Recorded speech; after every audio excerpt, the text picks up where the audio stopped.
सभी श्रोताओं को शरद ऋतु के शक्ति पर्व समारोह की बधाई अर्थात दुर्गा पूजा की ढेर सारी शुभकामनाएं और बधाई देते हुए मैं कल्पना त्रिपाठी दिल्ली से आदर अभिनंदन वंदन प्रणाम करती हूँ। जैसा कि सभी परिवार में माँ भगवती भैरवी कल्याणी की पूजा अर्चना का दिन आज से प्रारंभ हो गया है।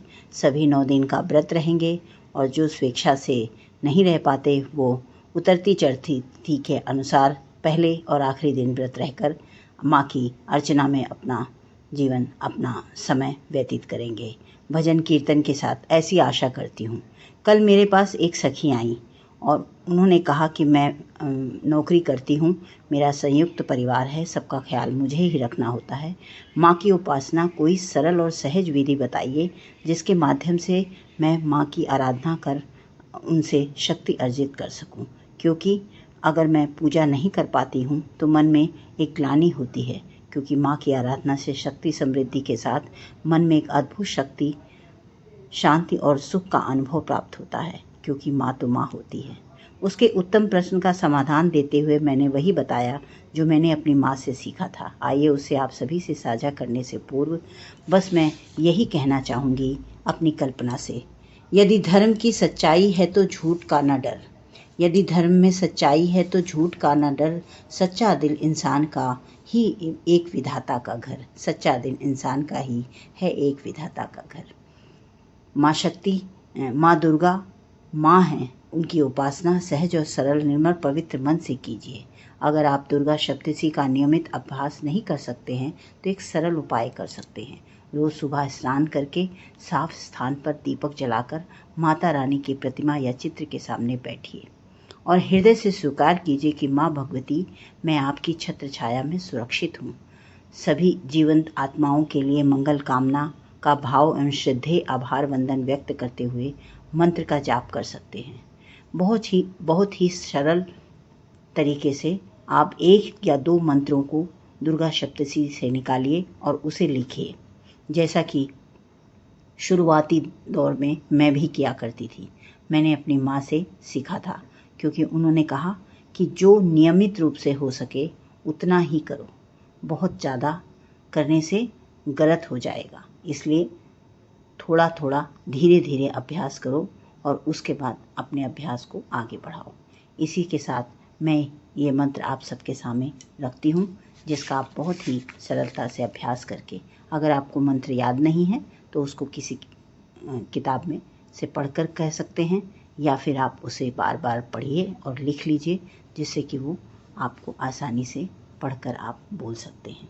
मंत्र है: जयंती मंगला काली भद्रकाली कपालिनी, जयंती मंगला काली भद्रकाली कपालिनी, दुर्गा क्षमा शिवा धात्री, स्वाहा स्वधा नमस्तते, स्वाहा स्वधा नमस्तते।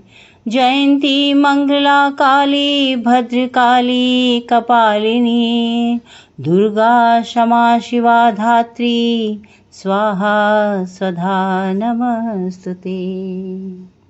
अर्थात जो शरण में आए हैं दुखों का उद्धार करती है।